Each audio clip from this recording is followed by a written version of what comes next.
교수님한테 하나 더 얹어서 여쭤볼게요.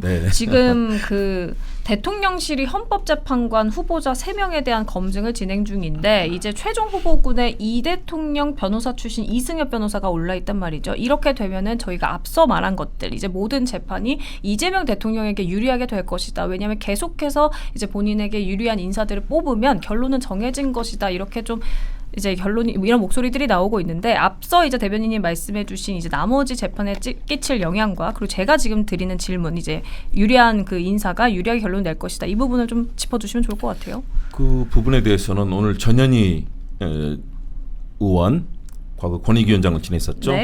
이 얘기를 하셨는데요. 이해충돌 방지법이라든가 이 부분에 전혀 해당되지 않는다. 전혀 근거가 없는 것이다. 근거가 없는 것이다. 얘기했고요. 도리어 이완규 전 법제처장을 헌재 재판관으로 하려고 했던 다시 말해서 윤석열 대통령의 친구이자 또 내란에 있어서 공범이나 동조범으로 얘기되는 그런 분을 하려고 했던 것 이것이 도리어 문제가 있었던 거 아니냐 과거에. 그렇지만 이번 사안에 대해서는 전 권익위원장으로서 권익위 관련자들과 함께 이해충돌 방지법과 관련된 해설 다양한 분석을 해봤는데 전혀 해당되지 않는다라고 이제 오늘 얘기하신 걸 봤습니다. 저는 이 부분에 있어서는 이분이 이제 후보자가 될 수 있는 분이 과연 어떤 분인가 아마 저는 좀 국회에 나중에 이제 올라오고 인사청문회에 올라오면 판단이 되리라고 봅니다. 그런데 그동안 했던 역할들에 대해서 과연 무조건 어느 쪽에 뭐 부합되는 내 편이기 때문에 무조건 하고 법관의 양심과 양식에는 맞지 않는 걸 텐데요. 그러나 이 논란들이 많이 벌어졌습니다. 바로 조의대 사건입니다. 조의대 대법원장이 어떻게 했습니까? 그동안에 있었던 헌법의 모든 이 규정 그리고 절차와 관행을 다 무시하고 갑작스럽게 그런 결정을 내리면서 사법부에 대한 신뢰를 실추시켰고요. 그로 인해서 지금 사법부에 대한 불신이 커지지 않았습니까? 저는 그래서 이 과정에서 사법부의 신뢰를 회복하려는 노력도 사법부 내에서 이루어지고 있는 것이고요. 그리고 대통령이 선출이 됐다. 국민 주권에 대한 존중이 지금 사법부에서도 다시 한번 관심을 가지고 논의하는 상황이기 때문에 이 부분을 앞으로 우리 국민들께서도 지켜보시고 감시를 하실 거고요. 야당은 아마 얼마나 거칠게 또 이 공격하시겠습니까? 그런데 권성동 의원은 그럴 자격이 없다고 봅니다. 본인은 사의를 표명해놓고 사의를 표명하면 정치는 사퇴거든요. 그런데 지금 당내에서 그동안 얼마나 많은 논란을 불러일으켰고 친윤의 이 대표주자로서 한국 정치와 사법을 오염시키는 그런 발언들을 얼마나 많이 했습니까? 본인은 강원랜드 사실은 결정이 됐지만 지금도 모든 국민들은 기억하고 있습니다. 저도 그 과정들을 알고 있기 때문에 지금 이미 사의를 표명하고 원내대표에서 물러나실 분이 저런 얘기하는 건 맞지 않는 것 같고요. 대신에 국민의힘과 야당 차원에서 다양한 제기를 해주시고 거기에 대해서 대통령실과 또 민주당이 같이 협의하면서 그런 수기의 과정을 통해서 좋은 인사, 합리적이고 도덕적인 인사가 결정하는 것들을 따라가면 저는 될 거다. 너무 이런 음모론적으로만 모든 것을 보기보다는 일단 의혹 제기는 충분히 저는 가능하다고 봅니다. 대신에 그 부분에 대해서 어떻게 설명하고 대통령도 이미 입장을 내놓지 않았습니까? 민주당의 그 중진 의원들과의 만남에서 입장을 내놓았는데요. 그렇다면 그 내용들을 보고 이게 아니다라고 판단된다면 그때 많은 또 여러 가지 비판을 제기하시면서 이것이 우리 사회의 수기의 과정을 통해서 저는 해결되면 좋겠다. 이런 생각입니다. 유리한 인사 관련 음모론일 수 있다. 이해충돌 방지법을 따져봤었을 때는 문제가 전혀 없다. 이렇게 말씀해 주셨습니다. 어떻게 생각하십니까? 저는 뭐 제가 권성동 대표를 막 옹호하는 측면보다는 민주당이 집권하자마자 단독으로 지금 처리한 법안이 벌써부터 특검만 3개입니다. 그러니까 사실 원내대표 자리를 비울 수가 없는 상황을 민주당이 만들고 있는 측면들이 있다. 이걸 먼저 말씀드리고 사실 여당이 특검을 한다라고 하는 것은 전 세계 유례가 없는 저는 상황이라고 보거든요. 특검이라는 게 취지가 뭡니까 대체? 그러니까 행정부를 수사를 하는데 수사기관들이 행정부에 속해 있기 때문에 공정한 수사가 어려운 것을 야당 주도로 국회에서 견제를 한다라고 하는 것이 정말 예외적인 특검의 취지거든요. 그런데 여당이 특검을 통과시켜서 이미 이 검찰 인사권을 비롯한 관할을 가지고 있는데도 또다시 혈세와 이런 민생 수사에 투입되어야 할 인력들을 정치 수사에 투입한다라고 하는 것 자체가 굉장히 저는 좀 안타까운 상황이라고 보고요. 그리고 아까 이제 음모론적이다라고 하셨는데 사실 왜 이 헌법재판관 임명이 중요하냐면 헌법재판관이 9명 있지 않습니까? 그 중에서 이 의결 정족수가 정당 해산과 탄핵을 제외하면 5명이면 모든 걸 다 통과시킬 수 있습니다. 다 인용할 수가 있어요. 헌법 불합치, 위헌법률 심판 제청과 뭐 권한쟁의를 비롯해서 모든 것들을 할 수가 있는데 지금 마은혁 재판관, 정정미 정계선 재판관들 같은 경우에는 이미 성향이 명확하게 드러난 분들이거든요. 근데 지금 이재명 대통령이 측근 변호사 출신들까지 투입을 해서 5명을 맞추게 되면 사실상 파면, 정당 해산 두 가지를 제외하면 모든 것들을 다 할 수 있는 겁니다. 심지어 보수재판관 4명 중에 1명만 포섭하면 탄핵과 정당 해산까지 결정할 수가 있는 무소불위의 권력이 생기는 것이기 때문에 음모론이 아니라 이거는 합리적인 이런 우려를 전달을 한다는 말씀드리고요. 그러니까 헌법재판소는 그렇게 현행 시스템으로 지배를 할 수가 있는 것이고, 근데 대법원 같은 경우에는 현행 14명 체제에서는 윤석열 전 대통령이 임명한 인사가 10명이기 때문에 그래서 30명 얘기가 나오는 거죠. 16명을 이번 정권이 추가로 임명을 하면 이게 숫자로 따져보더라도 이제 한 18대 12 정도가 되는 거 아니겠습니까? 20대 10이 되는 거죠. 이런 구도가 될 수 있기 때문에 지금 대법관을 무리하게 증원을 해서 대법원과 헌법재판소를 모두 다 장악하겠다라고 하는 거 아니냐, 이런 이야기가 나오는 거고요. 이런 것들은 합리적인 이런 의혹 제기와 의구심이라고 볼 수가 있죠. 그래서 심지어 이재명 대통령도 이것만큼은 좀 속도 조절을 해야 되는 거 아니냐라는 이야기가 나온 거 아니겠습니까? 그러니까 국민들께서 충분히 우려를 하실 만한 부분인 거고요. 네. 그러니까 이미 한 정당이 정권과 이 국회 권력의 압도적인 다수 의석을 차지하고 있다는 것만으로도 엄청난 국가적인 위해가 될 수가 있습니다. 삼권 분립의 취지가 이미 벗어나 있는 거예요. 그런데 사법부까지 이런 식으로 입법부가 일방적인 방식으로 법을 바꿔서 장악을 하고 영향력을 행사하고자 한다? 이런 것들은 사실 정말 국민적으로 심각한 위해가 될 수 있는 상황이기 때문에 민주당이, 전 정권은 정말 왔다 가는 거라고 생각하거든요. 대통령은 왔다 가는 사람이에요. 그러니까 5년 뒤, 그러니까 5년이 보장된다라는 건 지금 그것도 알 수 없죠. 우리가 지금 역사를 봤을 때. 그러니까 정말 권력이 국민 앞에 겸손해야 한다, 이 말씀을 제가 드리는 겁니다. 좋은 말씀이세요. 대통령이 왔다 가는 겁니다. 5년밖에 안 하고요. 그래서 관료들은 우리 평생 30년 40년 하는데 5년짜리 오가는 거, 이렇게 얘기하는 분들도 계십니다. 맞습니다. 겸손해야 됩니다. 자, 첫 번째는요, 이 시간의 문제를 갖고, 초반에 이 문제는 뭐냐면요, 정무적 판단입니다. 국민들께서 어떻게 생각하시는지, 역사적 물결은 어떻게 되는 건지, 전 세계 조류는 어떻게 되는 건지, 이런 것들을 판단하는 것이기 때문에요, 시간을 가지고 얘기하는 것들은 다양한 대통령으로서 또 국가를 이끄는 지도자로서 정무적 판단을 하는 것이고요.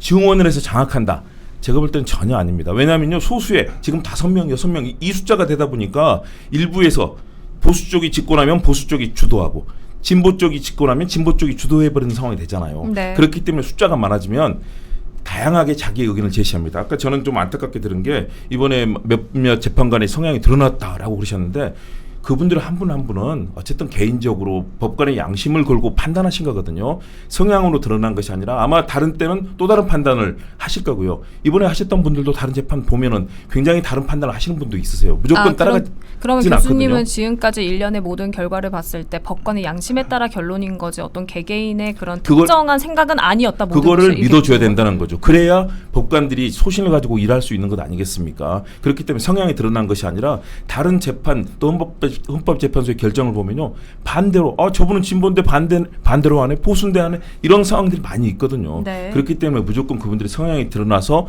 따라갈 거라고 하는 거는 그분들께는 제가 볼 때는 좀 제가 죄송한 마음이 드는 그런 생각이에요. 그분들은 평생 그런 소신을 가지고 해왔던 분이고, 그런데 문제는 그렇지 않은 분들이 문제였던 거죠. 위에서 시키는 대로 또는 그런 상황에 따른 것이고요. 이번 특검의 문제를 아까 견제를 하는 거 얘기하셨는데, 정치 수사다 얘기하셨는데, 특검의 취지는 뭡니까? 검찰에서 정확하게 사건을 밝히지 못했을 때 결국은 특검을 통해서 밝히는 것 아닙니까? 지난 정권 때 어땠습니까? 최상병 사건 하나도 안 드러났잖아요. 김건희 여사, 이채 양명주 무수한, 이번에 뭐 드러나고 있는 게 지금 무수합니다. 그런데 그런 부분을 다 뭉개고 아무것도 하지 않았기 때문에, 그 당시에 야당과 여당의 관계일 수도 있지만 지금이라도 이거는 범죄잖아요. 범죄면 밝혀야 되는데 다 모든 특검법과 관련된 것들을 다 거부권 행사해서 다 망가뜨렸습니다. 아무것도 하지 않았잖아요. 그래서 지금 진행되는 것이지, 이걸 특검이 무슨 어느 진영을 견제하거나, 저는 그건 절대 아니라고 봅니다. 그렇게 판단한다면 국민들께서 어떤 특검도 믿으시겠습니까? 그러나 이번에 나타났던 모든 범죄의 혐의는 명명백백하게 지금 드러나지 않습니까? 내란을 비롯해서 이채 양명주로 대표되는 그런 국정을 사익을 취하는 그런 이 국가의 모든 외교적 사안을 명품 쇼핑부터 시작해서 얼마나 많은 일, 고속도로가, 세상에 예탈을 받아야 되는 고속도로가 이렇게 휘어버리는, 그러면 이거 밝혀야 되지 않겠습니까? 그런데 지난 정권 때 다 거부권 행사하면서 단 하나도 밝히지 못했습니다. 단 한 번의 압수수색도 없었고요.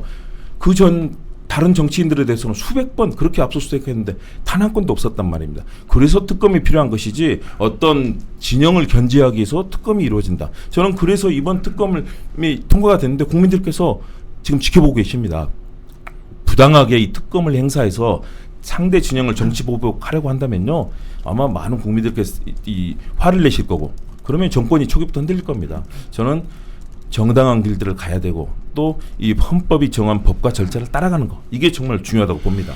네, 자 특검 좀만 말씀드리면, 물론 저희가 여론전에 실패를 했기 때문에 국민들께서 이제 잘 저희 논리를 이해 못하시는 측면들도 있고, 뭐 결과적으로 특검이 통과가 됐어요. 그래서 사실 결과론적인 얘기긴 하지만 방금 우리 교수님 말씀하신 건 당위예요. 해야 한다, 필요하다. 그런데 특검이 더 적합한 방식이냐를 전 말씀을 드리는 거거든요. 네. 그러니까 진상규명을 해야 한다를 누가 반대를 하겠습니까? 그런데 특검이 바람직한 방향이냐라고 했을 때는 이미 행정부를 장악한 민주당이 검찰 조직을 움직일 수 있는데도 불구하고 굳이 특검이라고 하는 추가적인 수단을 강구하는 것이, 그러니까 여당이 특검을 한다라고 하는 것 자체가 특검의 취지에 어긋난다. 제가 이 말씀을 드리는 거고, 사실 김건희 특검도 저 김건희 여사 옹호하는 게 아닙니다. 저희가 법률로서 누군가를 단죄할 때는 행위에 대해서 이야기를 하잖아요. 네네. 사람에 대해서 특검을 한다라는 게 전 납득이 되지 않거든요. 그러니까 김건희 여사가 뭐 명품백을 받았다고 그 명품백에 대해서 수사를 할 수는 있어요. 그런데 김건희란 사람을 둘러싼 모든 것들을 별건 수사를 통해서 밝히겠다라고 하면 사람을 겨냥한 특검이라는 것이 애초에 성립은 되는 개념인가? 이런 의구심이 들고, 그 무제한적인 별건 수사를 하는 과정에서 위헌 소지가 발생한다, 이 말씀을 저희가 드리는 겁니다. 또한 최상병 특검 하겠다라고 하셨는데 최상병 수사 지금 누가 하고 있습니까? 공수처가 하고 있어요. 공수처가 친민주당 성향의 기관으로서 대통령을 무리하게 체포영장 집행까지 하면서 여러 무리를 빚었던 거 우리 국민들께서 다 알고 있습니다. 그런데 그런 공수처에서 지금 2년 가까이 이 수사를 지휘하고 있으면서 소환조사 한번 제대로 못했어요. 이종섭 장관 뭐 해외런이라고 그렇게 얘기를 했는데 막상 기소조차 못했습니다. 근데 이걸 특검을 하면 새로운 게 나올까요? 그러니까 저는 어떤 생각이 드냐면, 최상병 특검은 윤석열 정권 인사 실패의 전 결과라고 봐요. 국방부 장관 이종섭 장관이 정무적인 그런 역량이 전혀 안 되는 사람입니다. 저 같으면 그냥 그랬을 거예요. 이게 대통령은 국민의 대표이자 동시에 국군 통수권자 아닙니까? 그런데 현장 지휘 단계에서 발생하는 사고들에 대해서 그 지휘 체계를 모두 타고 올라가서 최종 결정권자한테까지 책임을 묻기 시작하면 이건 전시 상황에서 제대로 된 지휘 통제가 불가능해지는 겁니다. 그러니까 사단장은 포괄적인 명령을 하는 것이고요. 이런 것들을 지역적으로 집행하는 것은 현장 지휘관들이에요. 그래서 그 과정에서 누구에게 가장 큰 과실이 있는지를 면밀하게 살펴야 되는데, 수사권도 없는 해병대 수사단장이 그 조사를 했다라는 거 아니겠습니까? 그러면서 일방적으로 이걸 넘기려고 했던 것을 국방부 장관이 제동을 걸었던 거예요. 그러니까 이게 실체적 진실입니다. 그래서 그 과정에서 그럼에도 불구하고 국민의 대표인 대통령이 우리 아들이 죽었는데 어떻게 이런 식으로 국방부 장관을 시켜서 되돌려 보낼 수가 있냐, 그런 비판은 가능하죠. 그런데 이게 법적으로 문제가 되는가? 별개의 문제거든요. 근데 이런 여론전을 저희가 진작 했어야 되는데, 저희 안보실 관료들이 꽁꽁 싸매고 국방부도 대응 안 하니까 이게 몇 년 동안 이 계속 닳고 닳아서 이 지경까지 왔다라고 보거든요. 그 내란 특검도 뭐 특검 할 수 있어요. 그런데 이미 우리가 누더기 사건 때문에 얼마나 비효율적인 수사 난항을 겪었습니까? 공수처, 무슨 검찰, 경찰이 다 같이 수사에 나서면서 오히려 더 큰 혼란이 자초가 됐잖아요. 그런데 특검까지 또 하겠다? 이제 이게 효율적인가 문제가 있는 것이고, 지금 내란죄에 외환죄까지 들어가 있습니다. 제가 너무 길게 설명드리는데 독소조항이 너무 많아요. 제가 그걸 우려를 하는 거예요. 그러니까 외환죄를 지금 민주당 주장한 논리가, 윤석열 정권이 북한에 공격을 유도하기 위해서 도발을 했다, 대북전단을 일부러 뿌리고 이제 이런 주장을 하는 거잖아요. 그런데 대북전단은 탈북단체가 하는 것이지, 지금 이재명 정권 통일부도 탈북단체에게 자제 요청을 하지 않습니까? 정부가 지시하는 게 아니에요. 그리고 그 우크라이나 파병 문제, 우리가 공식적으로 언급할 수 없는 부분입니다. 이거 전시작전 관련된 문제인 것이고 미국과의 관계 문제이기 때문에. 근데 이런 것들을 문제 삼으면서 심지어는 언론에 무제한 공표를 하겠다라고 하는 게 특검의 취지입니다. 그렇다라고 하면 이거는 국익을 넘어서 외교 문제로까지 비화될 수가 있거든요. 네. 그러니까 이렇게 무리한 특검을 3개나 지금 동시다발적으로 통과를 시킨다라고 하는 것이 해야 한다는 당위에 매몰돼서 국익에 대해서 너무 고려하지 않고 특정 진영에 대해서 정치적인 의사결정을 한 것이 아닌가, 당연히 이런 의구심이 들 수가 있는 거고요. 그러니까 물론 국민들께서 판단한다라고 하셨기 때문에 앞으로 진행 상황을 봐야겠습니다만, 지금 현 시점에서는 우려가 되는 것이 사실입니다. 길게 하셨으니까 저도 뭐 조금 하겠습니다. 왜냐하면요, 저는 나올까요? 하면 나올까요? 나오죠. 그리고 실체적 진실이 규명됐다는데 전혀 규명되지 않았습니다. 그 당시에 왜 이런 무리한 이 조치들이 이루어졌고 그 부분에 있어서 그 수많은 사실은 저도 의아해요. 왜 이 해병대라든가 이런 군과 관련된 조직들은 그동안에 보수 진영에서 굉장히 중요한 지지 세력이었는데 이 부분들까지 이렇게 억압하면서 했는가. 결국은 윤석열 대통령의 관련 때문에 보호하기 위해서 이루어진 사안들이고요. 네. 최종 보고라든가 이런 것들 밝혀지면 됩니다. 저는 나올 거라고 보고요. 공수처까지 했다고 하는데요. 윤석열 정부에서 공수처를 완전히 무력화시켰습니다. 공수처 있잖아요. 검찰하고 수사관들 얼마 안 됩니다. 그런데 온갖 사건들이 다 몰려들었는데 이때마다 어땠습니까? 공수처에서 한 것들 다 기각하고 다 그러지 않았습니까? 윤석열 정부에서 이루어진 일이고요. 공수처가 했는데 그렇다고 하는데요. 공수처는 할 수도 없었고 그 속에서 우리의 사법 시스템이 문제가 생겼고요. 그리고 저는 이재명 정부에서 검찰 조직이 움직일 수 있다라고 그러셨는데 검찰 조직이 움직일 수 있습니까? 과거 윤석열 정부에서는 그랬는지 모르겠습니다. 대통령 검찰 출신, 법무장관 검찰 출신, 뭐 금감원장 모든 곳이 다 검찰 출신이었기 때문에 검찰을 움직일 수 있을지 모르지만 지금 이재명 대통령에게 검찰이 뭐 이재명 대통령이 그런 생각도 하지 않을 뿐더러 검찰을 움직여서 하겠습니까?